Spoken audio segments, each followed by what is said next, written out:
आप सबको जय मसीह की। हमारी ओर से आप लोग को नए साल की बहुत बहुत बधाइयाँ। जय मसीह की। आप लोगों को नया साल मुबारक हो। बहुत बहुत धन्यवाद कि निरंतर आप संदेश को सुनते रहे हैं और सन 2023 अब हमेशा के लिए इतिहास के पन्नों में दफन हो गया और अब 2024 हमारे सामने है। हम प्रभु का धन्यवाद करते हैं इस समय के लिए। आप में से हर एक को प्रभु बहुत आशीष दे। नया साल आ गया, आइए धन्यवाद करें कि खुदा ने हमें 2024 तक पहुंचाया है। मैं याद करता हूं कि दुनिया के सभी देशों में नए साल की कोई ना कोई खास परंपरा होती है। आपने न्यूजीलैंड के बारे में सुना होगा, पिछली बार मैंने शेयर किया था। वहाँ लोग एक नदी के किनारे जमा होते हैं, एक नाव बनाते हैं, कागज़ की नाव बनाते हैं और उसमें बहुत सारी नावें होती हैं। उसमें वो साल का नाम लिखते हैं और नदी की धारा में छोड़ देते हैं और वो देखते हैं कि किसकी नाव ठीक से तैरती है। जिनकी नाव डूब जाती है वो मायूस हो जाते हैं कि हमारी नाव तो डूब गई, इससे शायद ये साल हमारा ठीक नहीं होगा। और जिनकी नाव बिल्कुल तैरती रहती है वो बहुत खुश होते हैं। एक और उदाहरण आपको दूं कि निकारागुआ में लोग नए साल में पतंग उड़ाते हैं। पतंग में वो नए साल का नाम लिखते हैं और उड़ाते हैं और देखते हैं कि किसकी पतंग कट गई। जिसकी कट गई वो अपने साल को आशीषित नहीं मानता, लेकिन जिसकी पतंग लगातार उड़ती रहती है वो अपने आप को बहुत आशीषित समझता है। एक बात और आपको बताऊं कि पूरा बाज़ार ये आजकल राशिफल से और इस समय कहूँगा भविष्यवाणियों से भरा हुआ है। ग्रहों की चाल पर भी लोग अपने भाग्य को देखते हैं, लेकिन मैं इस समय कहना चाहता हूँ हम तो उसकी ओर देखते हैं जो कि ग्रहों को बनाने वाला, जो कि नक्षत्रों को बनाने वाला परमेश्वर है और वही हमारे जीवनों को संभालेगा। मित्रों, बहुत लोगों की नाव डूब जाती है, जैसा कि मैंने शुरू में आपको बताया कि न्यूजीलैंड के अंदर, लेकिन हम धन्यवाद कर सकते हैं कि जिस नाव में यीशु है वो नाव कभी डूब नहीं सकती। मैं धन्यवाद करता हूँ और धन्यवाद करता हूँ कि आज के दिन हम नए साल में एक छोटी सी घटना को मैं आपके साथ शेयर करूँगा। अब वो ये है कि जब चेले नाव में थे और जब नाव डगमगा रही थी और वो बिल्कुल डर गए कि नाव अब डूबने वाली है, और तब उन्होंने देखा कि प्रभु यीशु मसीह पानी में चलता हुआ उनके पास आया। लेकिन लिखा है कि उसकी चाल को देख करके ऐसा लगा मानो वो आगे बढ़ा चाहता है।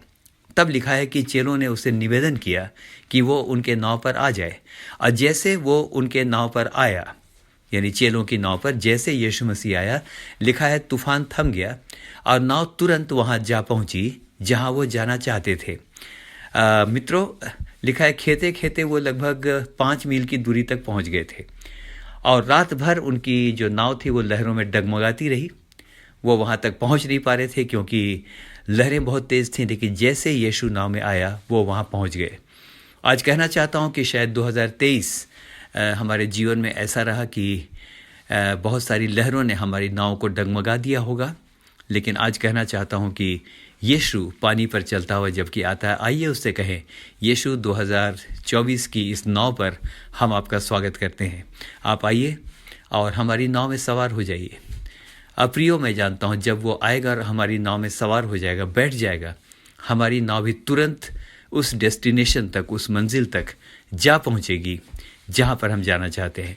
हमें से हर एक को परमेश्वर बहुतायत के साथ आशीष दे। मैं एक बार फिर से आमीन कहूँगा, आप भी मेरे साथ आमीन कहिए। और एक बात और इस समय आपके साथ शेयर करना चाहता हूँ मेरे मित्रों, नए साल में हर व्यक्ति कोई ना कोई रेजोल्यूशन बनाता है। हम इस नए साल में ये करेंगे और हम इस नए साल में वो करेंगे। ख़ास तौर से जैसे हम कुछ प्रतिज्ञाएं करते हैं कि हम बाइबल पढ़ेंगे और या लगातार पारिवारिक प्रार्थना हमारे घरों में होगी। कुछ लोग सोचते हैं कि अपना वज़न कम करें। We have so many resolutions for the new year. लेकिन मेरे प्रियो, मैंने देखा है अपने अनुभव से भी कि हम अपने प्रयत्नों से कुछ नहीं कर सकते। मैंने भी पहले बहुत बातों की प्रतिज्ञा की और 3-4 दिन भी नहीं हुए और मुंह के बल गिर पड़ा। मुझसे भी बहुत सारी बातें नहीं हुई। तो अंत में मैंने ये सीखा कि यीशु मसीह ने कितना अच्छा कहा है। यूहन्ना रचित सुसमाचार के अंदर उसने कहा, मुझसे अलग होकर तुम कुछ नहीं कर सकते, लेकिन अगर तुम मुझ में बने रहोगे तो तुम फल लाओगे, और ना सिर्फ फल लाओगे लेकिन तुम्हारा फल भी बना रहेगा। तो मेरे मित्रों, आज के दिन इस नए साल में कहना चाहता हूँ, our will power is nothing, will power से हम बहुत कुछ नहीं कर सकते, लेकिन परमेश्वर की सहायता से हम बहुत कुछ कर सकते हैं। राजा दाऊद ने कहा कि परमेश्वर की सहायता से मैं शहरपनाह को भी लांघ जाता हूँ, और परमेश्वर की सहायता से ही मेरे हाथों से पीतल का धनुष भी झुक जाता है। आइए कहें कि मुझसे तो नहीं होगा, न तो बल से न शक्ति से, पर तेरी आत्मा के द्वारा जिन बातों पर अभी तक मैंने विजय प्राप्त नहीं की है, वो बातें भी मैं अपने जीवन में विजय प्राप्त करूंगा, उन बातों में भी, उन फील्ड में भी। मैं धन्यवाद करता हूँ। आप में से हर एक को परमेश्वर आशीष दे। नए साल की बहुत बहुत बधाइयाँ। आपको परमेश्वर बहुत आयत के साथ आशीष दे। आमीन। हम दोनों की ओर से एक बार फिर से आप समूह को हम इस समय आमीन कहते हैं। आपको परमेश्वर आशीष दे। आमीन, आमीन, आमीन।